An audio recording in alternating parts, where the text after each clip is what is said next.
Olá, meus irmãos, a paz do Mestre Jesus esteja com todos vocês. Que Deus abençoe cada um que me ouve poderosamente, grandiosamente e com todas as ricas bênçãos que vêm desse céu aberto. Como que tá o coração, meu irmão? Como que tá o coração? Semana começou, vamos embora para cima, hein? Não pode parar enquanto tudo não se cumprir. Enquanto não se cumpriu, não podemos parar. E depois que se cumprir, vem novas missões, novos sonhos, novos projetos, que a sua vida seja repleta de projetos e sonhos vindo da parte do Senhor. Vamos lá? Vamos para a nossa conversa? Vamos ver o que o Senhor tem para falar conosco, que Ele possa vir falar conosco sempre por intermédio da sua palavra. E o texto hoje, para nossa breve reflexão, encontra-se na Epístola de Paulo aos Romanos, a igreja de Roma, capítulo 7, quero ler a partir do verso 7, que diz assim: por acaso estou dizendo que a lei de Deus é pecaminosa? Claro que não. Na verdade, foi a lei que me mostrou meu pecado. Eu jamais saberia o que é cobiçar, que cobiçar é errado se a lei não dissesse: não cobice. Mas o pecado usou esse mandamento para despertar dentro de mim todo tipo de desejo cobiçoso.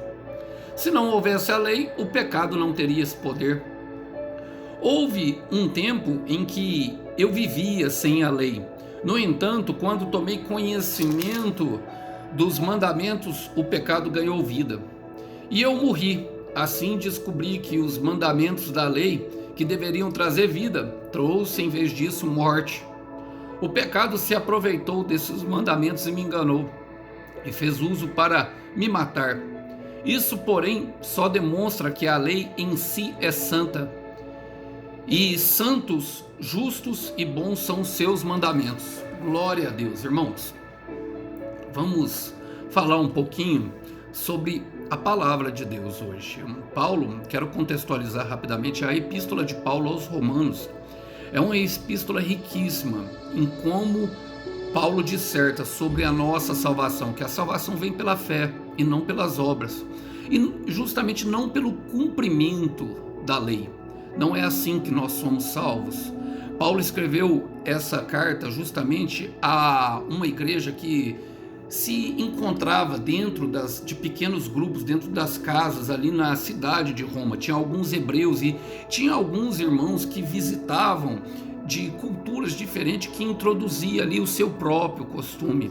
Mas entre eles, os próprios israelitas, que gostavam de pregar a salvação por meio das obras, por meio da circuncisão, obrigando assim até mesmo algumas pessoas para serem aceitas a executar certo tipo de atividade para poderem frequentar esses pequenos grupos. E Paulo redigiu essa carta. É chamada de a magnífica carta, sabe? Das cartas de Paulo, essa é a mais completa, diríamos assim.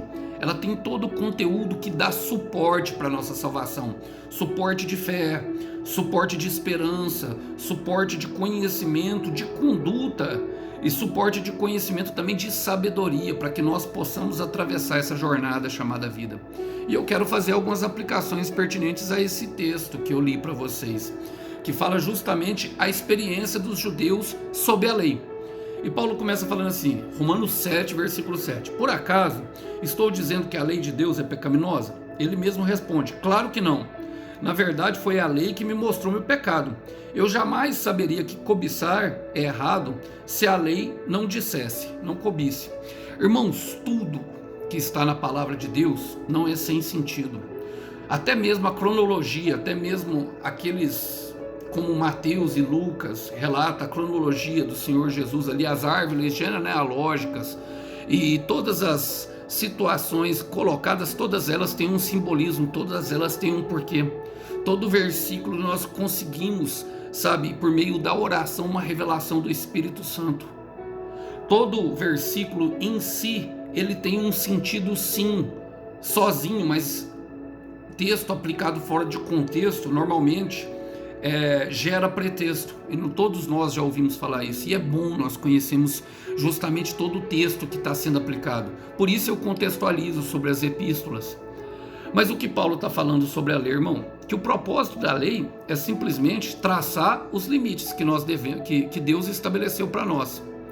É como se Deus estivesse dizendo, ó, se vocês forem até aqui, vocês têm a minha ajuda, mas a partir desse momento vocês estão indo por conta própria. Ele usa o exemplo da cobiça.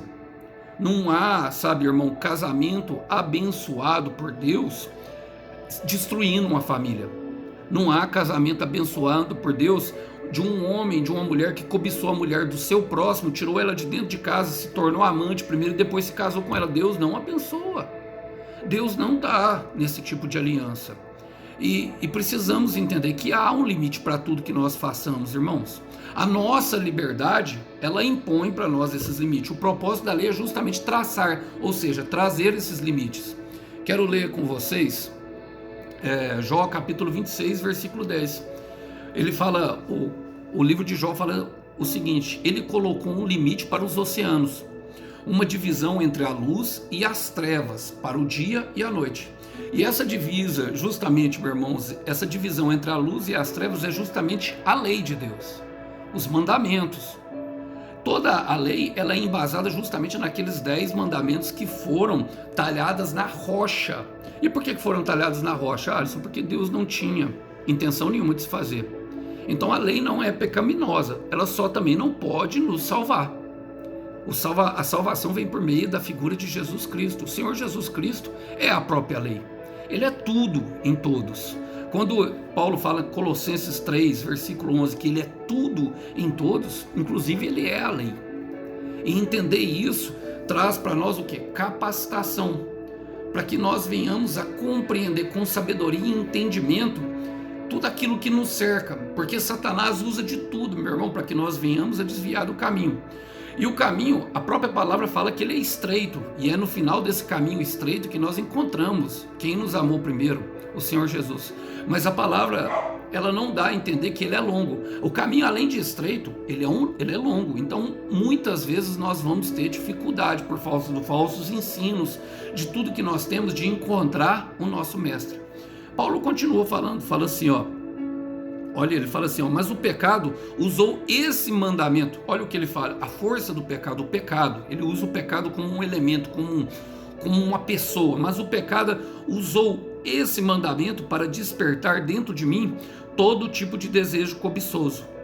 Se não houvesse lei, o pecado não teria esse poder.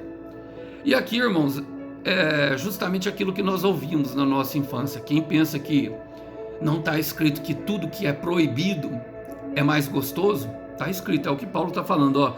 Mas o pecado usou esse mandamento para despertar dentro de mim todo tipo de desejo cobiçoso. Tudo que é proibido é mais gostoso. Bom, eu não creio dessa forma, irmão. Eu particularmente não creio. Por quê? Porque é uma armadilha do pecado, ou seja, do pecado, Satanás usa o pecado para despertar esse desejo dentro de nós. Por quê? Porque desafia a nossa liberdade, irmãos. Porque desafia daquilo que nós podemos fazer. Satanás sabe que o maior poder que nós temos é o nosso livre-arbítrio. E o seu futuro está nele, meu irmão. O seu futuro está nele, minha irmã. Então use-o. Use com responsabilidade, use com dignidade para guardar a Deus. É por isso que ele desperta dentro de nós esse querer, essa experimentação. Quando eu me converti, Deus sabia, irmãos. Eu fui um homem que usei todos os tipos de droga. Por quê? Porque eu queria avançar as fronteiras. Eu queria experimentar todas as coisas. Mas o final disso, eu já sei o que acontece. E não compensa. Porque o princípio é bom, é saboroso, mas o final vai trazer justamente algo ruim. Por exemplo, ninguém fica viciado em cocaína, irmão, na primeira vez que cheira. Ninguém fica viciado em pornografia a primeira vez que vê, não é. Mas aquele despertar e aquela sensação primeira, da primeira carreira que nós cheiramos, da primeira vez que nós vemos, nós ficamos buscando em todo o caminho do pecado e nunca mais conseguimos recuperar aquele prazer momentâneo, aquele prazer que sentimos na primeira vez. Não consegue. Você pode perguntar a qualquer pessoa que cheira cocaína. Pode perguntar. Não consegue. Então, desafiando a nossa liberdade, nos leva à morte. Olha o que o salmista escreveu no Salmo da Palavra, Salmo 119, versículo 145, quero ler com vocês, para trazer entendimento sobre este versículo, de tudo que é proibido é mais gostoso. Fala assim, ó: minha vida será alegre e tranquila, porque eu me esforço para cumprir as suas instruções. Quero ler na versão Ferreira de Almeida. E andarei em liberdade, pois tenho buscado os teus preceitos. A verdadeira liberdade está justamente em conseguir falar não. A verdadeira liberdade está justamente em ter sempre duas opções. Porque a partir do momento que nós adentramos no terreno do vício, irmãos, dificilmente conseguiremos escapar depois. E Paulo vai falando, ó, ele fala, olha o que ele fala: houve um tempo em que eu vivia sem a lei. Ele está falando, dando um exemplo pessoal. No entanto, quando tomei conhecimento do mandamento, o pecado ganhou vida. E o que ele está querendo dizer, irmãos? Que o conhecimento gera a responsabilidade justamente de o pecado não ganhar vontade própria. Porque o pecado ele terá vontade própria depois de um momento. Porque num primeiro momento nós começamos a pecar justamente por causa da inocência, e talvez ele estivesse remetendo à vida passada dele, talvez à infância. Na infância nós somos todos inocentes, começamos a experimentar. Vocês já viram uma criança, quando um nenenzinho de 2 anos de idade, quando ele está experimentando sabores, irmão? É a coisa mais gostosa de se ver. Ele pega com a mãozinha assim, ó, e faz aquela boquinha mais gostosa assim, e passa na mão toda, sem saber, sem educação nenhuma. E é justamente disso que Paulo está dando no exemplo do pecado, porque nós não temos o conhecimento do que ele produz. E por ele não produzir, primeiro ele ganha vida em nós. Por quê? Porque o pecado ele promete amor, mas ele paga com a dor. Eu quero repetir: o pecado ele promete amor, mas ele paga com a dor. O pecado ele promete vida, mas ele paga com morte. O pecado ele promete vida, mas ele paga com morte. No começo tem sabor de mel, mas depois o gosto é de fel, é dolorido, é doloroso. E esse conhecimento ele gera responsabilidade em nós. Não é porque o Senhor Jesus nos salvou, não é porque o Senhor Jesus nos tirou de um charco de lama, como diz o salmista, não é porque o Senhor Jesus nos tirou justamente de um lugar muito difícil que nós devemos usar a graça dele. Irmão, ele sabe, ele entende, ele sabe exatamente quem é que quer, sabe, nunca mais voltar para lá. Irmão, não volte para o lugar da onde Deus te tirou. Tenha respeito com a cruz. Tenha respeito com a morte do mestre, sabe? Isso é respeito. Eu sei que eventualmente, aqui não quero pesar a mente de ninguém, irmão, porque eu sei o quão difícil é o processo de libertação de um pecado. Cada pessoa tem um tempo, cada processo é cada pessoa vai vivenciar experiências únicas dentro do seu processo, e cada processo vai levar a um caminho diferente. Mas nós devemos respeitar, devemos tratar o processo justamente como algo, sabe, que deve ser honrado, que deve ser respeitado, sempre levando em consideração o Senhor Jesus. Porque, irmãos, é simples. Olha, irmãos, é bem simples essa questão. O conhecimento ele vai trazer essa responsabilidade para nós. Olha o que o homem mais sábio, depois do Senhor Jesus, escreveu no livro de Eclesiastes, Salomão, capítulo 7, versículo 12, fala assim, ó: porque a sabedoria serve de defesa, como de defesa serve o dinheiro, mas a excelência da sabedoria é que ela preserva a vida de quem a possui. É para o preservamento da vida, para a conservação da vida que o Senhor está edificando. E é por isso que ele permite que nós colhamos, irmão, tudo aquilo que nós plantamos lá atrás, sabe? Não tem demônio do cartão de crédito da Riachuelo e da Casas Bahia, irmão, não tem isso, entendeu? Ele está falando assim, ó: trate o seu dinheiro com respeito. Quem desafora o dinheiro vai desaforar ele, irmão, sabe? Quem desafora o pecado vai trazer desaforo para ele. Não se engane, use a sabedoria, porque a sabedoria serve de defesa. O entendimento serve de defesa justamente para quê? Para que nós não venhamos justamente a cavar uma cova novamente, nós mesmos cair dentro dessa cova. Não se engane, não se engane. E olha, no versículo 10 o que ele fala, irmãos: e eu morri Assim, descobri que os mandamentos da lei que deveriam trazer vida, trouxeram, em vez disso, morte. O pecado prometeu vida, mas te pagou com morte. O pecado prometeu amor, mas ele te pagou com a dor. E sabe qual que é o propósito da lei? Porque Deus usa tudo, irmão. Sabe qual que é o propósito dela? É que ela revela o que nós realmente somos diante dela. Impotentes, incapazes. Mas Deus usa ela, sabe para quê? Justamente para nos levar à morte. Para quê? Para que Cristo nasça, para que o Espírito Santo venha fluir. Essa vontade de não voltar para lá mais, essa vontade de experimentar novos sonhos, novos projetos, uma vida feliz, uma vida em descanso, em tranquilidade, na presença de Deus, na presença do Todo-Poderoso, sabendo que Ele está nos guardando, nos escondendo dos inimigos, com a confiança em alta, com a autoestima em alta. Mas ela nos revela quem nós somos, totalmente impotentes. Não conseguimos, toda vez que vamos desafiar ela, nós mesmos, por conta própria, tentar parar de pecar, nós vamos morrer. E é por isso que Paulo fala, Gálatas capítulo 2, versículo 20, porque eu não vivo mais eu, mas Cristo vive em mim. Cristo vive em você, meu irmão. Cristo vive em nós. Colossenses 1, versículo 27, Cristo em nós, a esperança da glória. Ela só serve para isso, para nos revelar. Foi para isso que Deus a usou, foi para isso que Deus plantou ela lá. Logicamente, tudo isso devido ao fruto do pecado que habita nessa carne, na concupiscência da carne, nos maus desejos do nosso coração. E no versículo 11, Paulo continua falando, o pecado se aproveitou desses mandamentos e me enganou, e fez uso deles para me matar. Nós somos enganados facilmente, irmão. Agora eu quero fazer uma pergunta. Quem está sendo enganado, sabe que está sendo enganado? Até quando nós começamos a pecar, nós sabemos aonde vai dar aquele caminho. Para pensar, para refletir nisso. Quando eu comecei a cheirar cocaína, não, irmão, era só era, eu lembro aí.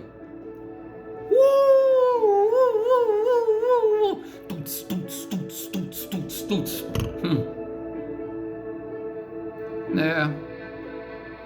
Morte. Nos enganamos facilmente, nos enganamos, sabe? Nós nos iludimos com as tatuagens, os brilhos da corrente, nós nos iludimos com os brilhos dos carros importados, nos iludimos com as coisas desse mundo facilmente, nos enganamos facilmente.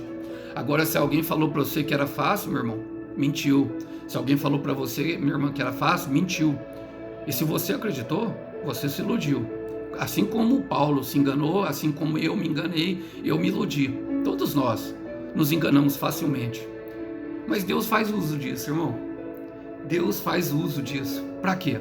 Justamente para que nós venhamos aceitar, porque sabendo que o pecado causa uma ferida e traz e se espalha uma gota de mentira, um rio de maldade, uma gota de traição, um rio de maldade, uma gota de soberba, de arrogância, uma gota de qualquer pecado, um rio de maldade. Ele faz uso disso, para quê? Para que nós venhamos a crer no Mestre. Quem não crê nele já está condenado, mas quem crê nele foi salvo, e é por graça. Aceite essa graça, aceite esse favor do Senhor. Atos 16, versículo 31 fala, creia no Senhor Jesus Cristo, será salvo tu e tua casa. Eu quero profetizar, meu irmão, creia no Mestre, creia no Todo-Poderoso Jesus, creia no nosso Salvador e no nosso Redentor, creia no Rei da Glória, creia no Rei dos Reis, no Senhor dos Senhores, no Mestre dos Mestres, no Deus dos Deuses. Creia no Senhor Jesus Cristo, será salvo tu e tua casa, com sonhos, com projetos. Mas não deixe se enganar, não se trata de você. Nós não podemos, nós não temos força, não temos, irmão. A força que habita em nós vem dele. Posso todas as coisas em Cristo que me fortalece. Filipenses 4,13. Posso tudo naquele que me fortalece, mas a força é dele, a disposição dele, a promessa é dele, o caminho é dele, a verdade é dele, tudo é dele. Porque dele, para ele, por ele foram feitas todas as coisas. É para o nome dele ser exaltado. Não se esqueça disso jamais. Olha, e ele continua falando, irmão. Ele continua dizendo, Paulo continua lendo, falando, isso porém só demonstra o quanto a lei em si é santa. E santos e bons são os seus mandamentos. E aqui eu quero terminar, irmãos. Aqui eu quero justamente chegar ao lugar aonde o Senhor trouxe em meu coração. Por quê, meu irmão? Porque Deus está fazendo um bom uso de tudo. Deus sempre fez um bom uso de todas as coisas. Até mesmo, se eu não me engano, é o próprio Agostinho que fala que o diabo é o diabo de Deus. Ele usa até o diabo para nos fazer correr aos braços dele. Então ele usa todas essas coisas. Eu quero ler, ó, isso porém só demonstra que a lei em si é santa, ou seja, vem dele. E santos e justos são os seus bons e mandamentos. Por quê? Porque elas limitam justamente, elas colocam um muro da onde nós devemos atravessar e não. E entendemos nesse momento, meu irmão, que Deus faz uso de todas as coisas. Todas as coisas Deus usa para nos abençoar. Para nós, irmãos, para nós, foram feitos para nós.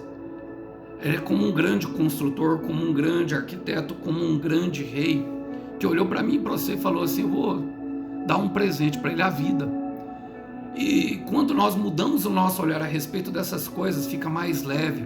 Nós chegamos a um lugar onde a vida seja leve, aonde nós não tenhamos medo de cair. Eu quero repetir, nós chegamos a um lugar onde a vida seja leve e aonde nós não tenhamos mais medo de cair, aonde os nossos pés não tocam mais o chão.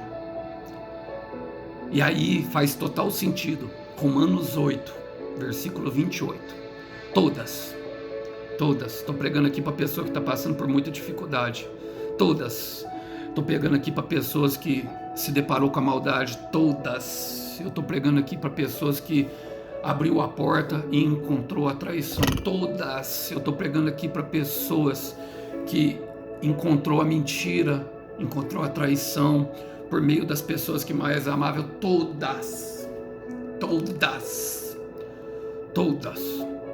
as coisas cooperam, todas as coisas cooperam para o bem daqueles que amam a Deus. Deus faz cooperar todas as coisas para aqueles que o amam. E sabe qual que é o segredo, irmão? Amar. O segredo é o amor. E amar é isso, é justamente levar a outra pessoa a paz que o mundo nos tira, a paz que esse mundo insiste em nos tirar, a paz que excede todo entendimento. Então receba, irmão, esse favor, receba a graça para quebrar as algemas que está dentro da mente, dentro do coração. Receba essa graça que estilhaça essas correntes que nos prendem fixos nesse mundo e que sempre aponta para a morte, para o pecado. Receba essa graça, receba favor do Mestre, receba poder para vencer a tua dificuldade. Receba, porque é nas nossas fraquezas que o poder de Deus se aperfeiçoa. Aleluia! Aleluia! Receba, irmão. Receba, minha irmã.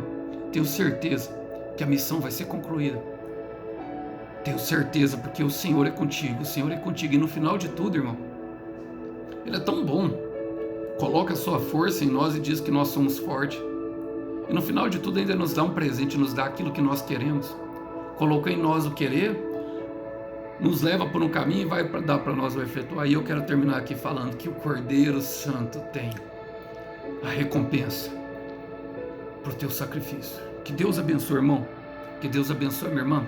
A paz do Senhor Jesus esteja contigo, com a tua casa e com a tua vida. Até mais, até uma próxima mensagem. Tchau, tchau.